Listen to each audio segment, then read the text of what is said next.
you look at these rates and what's going on. How does it affect your business? We tend to think of real estate as really being sensitive to interest rates. Oh, there's no question about it. But what we've tried to do is lock in while the rates were low. We're working on some refinancings now.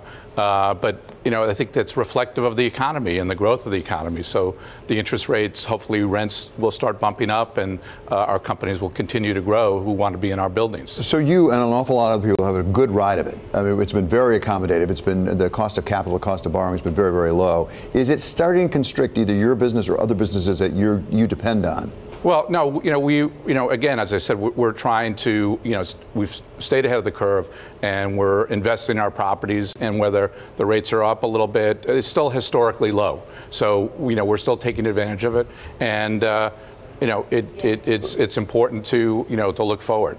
Is there an area of the market in general that you see, you might not be invested in it, but that you see that you'd be a little bit more worried about?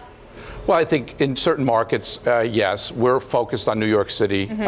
We're developing a very unique building in Brooklyn, and it was interesting to listen to Mr. Faber talk about innovation, and that's exactly what we're doing. We're creating a building that is the building of the future. It's fully wired. It has amenities. It has a lot of open space. It's really, we think, creating the demand, the infrastructure of the companies that want to grow. They're trying to attract employees, and they're looking for these amenities. We have a food hall, we have a health center, we have a conference center, we have outdoor space, we have a basketball court, bike valet, all the things that bike valet. Bike That's valet. A new one. Have you ever heard of bike valet before? And everybody bikes in Brooklyn, so it's really part of trying to provide that type of infrastructure that these companies want to have, so they can attract their employees. But I understand you're a smart CEO, so you've hedged essentially against interest rate rises. But some of those people who need to come to you and rent your space or buy space in your business may not have.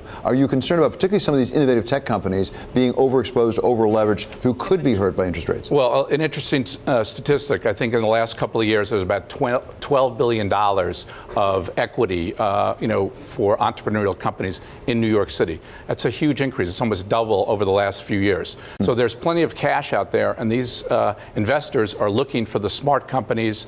And if you're a smart company, you're going to get the capital and hopefully grow your business. So when they get this money, what do they need to do? They need to hire people, and then they need to find space to put the people in, and hopefully they end up at our building at Dock 72 in Brooklyn. Shameless plug. Shameless plug. Bill, the Fed doesn't rate in a vacuum, raise rates in a vacuum. We hope at least it's because they're seeing growth, right, and possibly inflation, but growth certainly. Are you seeing growth in your business, and at what point do you become overbuilt? Well, as certain markets are overbuilt, New York City is expanding literally all over the city, in every borough. It's not just Midtown Manhattan. It's not just, West Side or downtown. It's now in Brooklyn. It's in Long Island City. So the markets are, I think, in every neighborhood, there's tremendous growth. So maybe we're a little oversupplied in certain areas, but I think the growth, employment is up in New York the last several years at a $100,000 person increase every year. So that fills the demand that's out there. Yeah, Long Island City. In my sojourn to Paul Simon out in Queens, it took me a million years now to you're get bragging. to. Now you're bragging. I'm jealous. It was like, oh my God, like where are we? It was like you're in the middle of Wall Street. When you go over the 59th Street Bridge, you see what's going on in Long Island City, going on in Brooklyn, in Dumbo, in Williamsburg. It's fantastic for the city, and it bodes well, I think, for the future. And an interesting stat: over 3.5 million feet of space has been rented in the last couple of years by technology companies that are based in San Francisco. Interesting. We're behind Seattle, then it's us, and then another city. I forget the city, but that's it's Google, Amazon. They're coming here because they want to be here because the brains are here. So, when you do talk to your clients, what is the biggest risk that they have? What worries them the most? Well, I think that, it's just the general economy, but the economy is obviously doing very well. I think these young, smart companies are sort of fearless. Like there's money out there. They have to have a good business plan. They have to have a good executive team to execute the business plan. I think our tenant at Dock 72 is WeWork. They're the fastest growing company maybe in the world. They've taken over in terms of square footage in New York. They're the largest tenant in New York at the moment. They helped curate our building with us because they know what these companies are looking for in terms of the wellness center and the food hall and the conference. So I think they're probably concerned about all the other things that we're concerned about interest rates, economy, trade.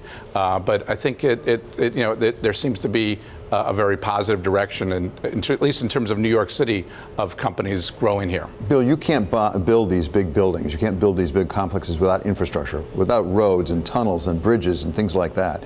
When President Trump first came in, that was high on the list of his agenda. We haven't seen much progress there at all.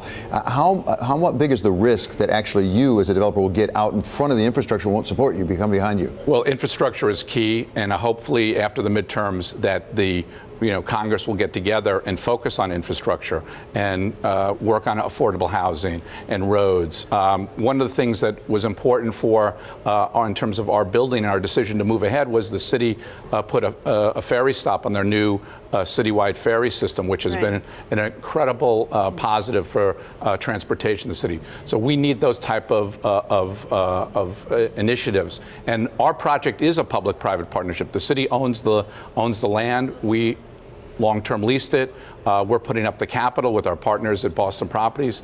And those are the type of projects where it's a public-private partnership that hopefully Congress will move forward in 2019 to grow our economy. But do you need Congress? Because you just described public-private partnerships involving state and local and regional things like that. Do we still need the federal government, or can the cities and the states step in? Well, the cities and states have stepped in, and they've done an incredible job because they realize that there's a bottleneck in Washington. But if Washington unleashes that and gets moving on the Gateway project and other infrastructure projects across the country, that will help us be competitive. We're in a global marketplace, as you know, and as you heard from Mr. Faber before, and we need to remain competitive. And local governments play their part, but they can only go so far because they're constrained. We need the federal government to help.